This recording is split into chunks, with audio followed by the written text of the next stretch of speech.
Diálogos con la ciencia.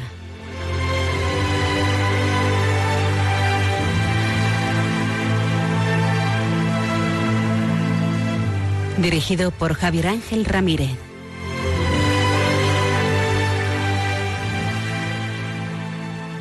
¿Qué tal, Javier Ángel? Hoy vamos a hablar de un peculiar literato gallego, don Álvaro Cunqueiro. Cunqueiro nació en Mondoñedo a principios del siglo XX. Poeta, novelista, periodista, conocedor y admirador de la cultura y del carácter gallego como nadie. Escribió tanto en gallego como en castellano. Si bien él prefería escribir en gallego, pues decía que como el idioma estaba menos hecho, le permitía inventarse palabras nuevas. Periodista de profesión y de vocación, pues de joven militó en el Partido Galleguista. Cuando llegó la guerra y las cosas se pusieron feas, se alejó del nacionalismo y se aplicó a escribir en una revista falangista, con tanto éxito que la revista llegó a Madrid y cayó en manos de Franco, quien, complacido con la publicación, quiso fichar a todo el equipo de redacción. Y bueno, pues claro, cuando llegaron a Madrid se encontraron solo con Álvaro Cunqueiro y descubrieron que él era el único redactor de la revista y que firmaba cada sección con distintos seudónimos. Bueno, ¿y qué tal le fue a Cunqueiro en Madrid?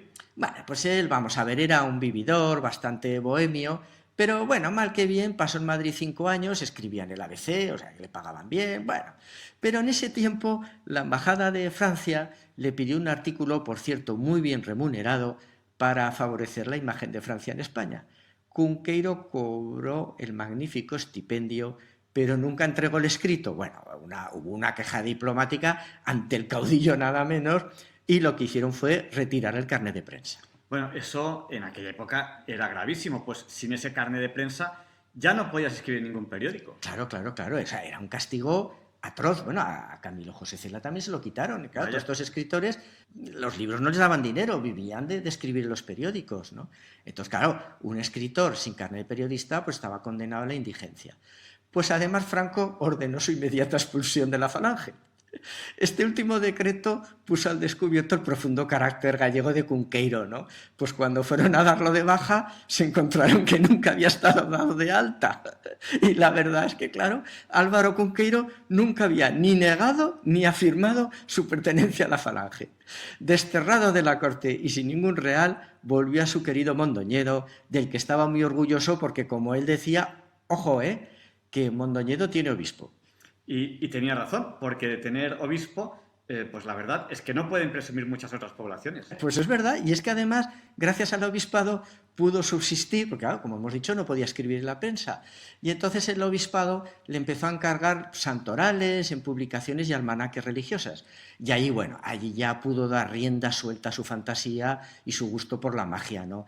Se inventó todo tipo de milagros que atribuía a los santos, a los que representaba como verdaderos magos. Bueno, y así empezó su carrera de novelista. Su prosa desbordante de imaginación se clavaba tan hondo en el pueblo gallego que se convertía en leyenda. Y las leyendas luego los paisanos se las volvían a devolver, se las volvían a contar a Cunqueiro como hechos verídicos y constatados, como aquel cura que hablaba muy convencido de un demonio que se había convertido en bañera en un convento para ver a las novicias desnudas. Fábula que, como ya os podéis imaginar, era pura creación cunqueriana.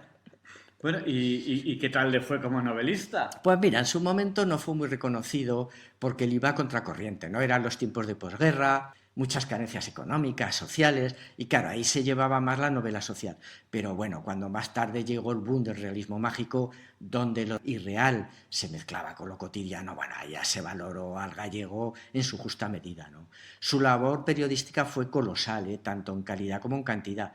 Era muy prolífico. Se habla de más de 20.000 artículos. Decía él, la vida es inmensamente rica y el aburrimiento una traición.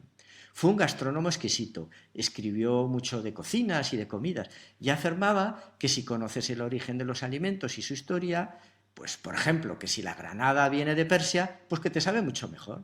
Sobre la empanada gallega escribió, los gallegos desde tiempos inmemoriales lo hemos empanado todo. En la teoría de iluminación del aguardiente aconseja, no soplar después de tragar, no vaya a ser que nos vaciemos del calor del aguardiente que llevamos tan adentro como si fuera fe católica. Y bueno, en la tierra de las meigas, ahí en Galicia, sobre adivinación y ocultismo, ¿Escribió algo? Bueno, pues mira, durante unos años tuvo una sección, bueno, totalmente surrealista, ¿no? Titulada Pronósticos de Álvaro Cunqueiro según la cartomancia, en el que gracias a las cartas del tarot predecía la semana de antes los resultados para los 4 equipos de fútbol gallego. No acertaba nunca, ¿no? Así que se disculpaba siempre achacando los errores al factor campo. Dejó de hacer la sección el día que en el tarot le salió que el Depor estaba embarazado. Mira, en un artículo que he publicado yo recientemente sobre la escatología, hago referencia a la historia del pedo del diablo que contaba Cunqueiro en su celebrada novela Merlín y familia. Se trata de la deliciosa historia de una viuda moza y rica que había en Soria, gran devota de San Ciríaco, que deseaba levantar una ermita en honor al santo en un monte donde pasaban los veranos las brujas de Tierra de Osma. Estas, con el fin de desbaratar el sagrado proyecto, recurrieron para atentar a la beata a un demonio bostezador y aragonés. Pero pronto se percató la viuda de quien le cortejaba, pues gozaba de un olfato sutil y venteador y cazaba los olores malignos que pasaban volando. Y ya sabéis que los diablos pues huelen a azufre.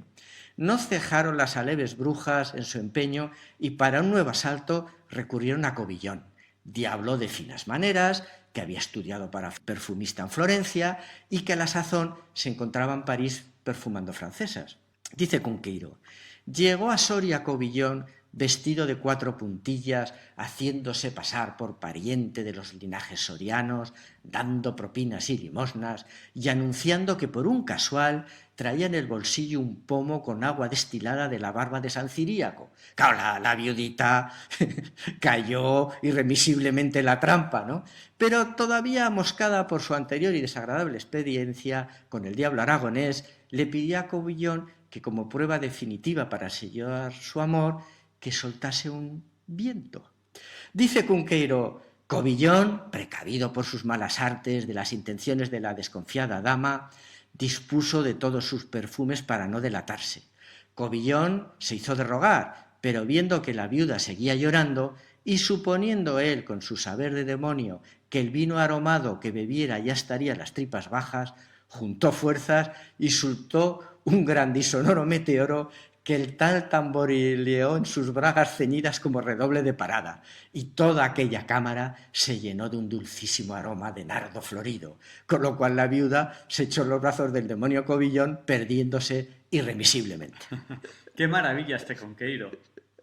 Pues la verdad es que, bueno, tenía unas ideas geniales, ¿no?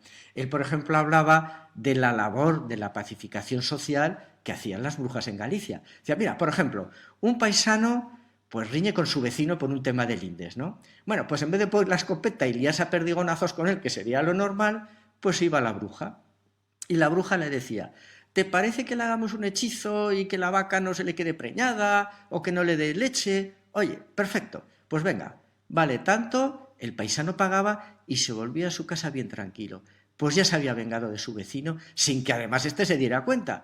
Luego la vaca se quedaría preñada o no, pero bueno, eso ya no importaba, porque la venganza ya estaba consumada y además los dos vecinos seguían conviviendo como si tal cosa porque el uno no sabía nada del otro. Increíble. Bueno, pues nada, pues muchas gracias por haber compartido con nosotros estas anécdotas y buenas noches.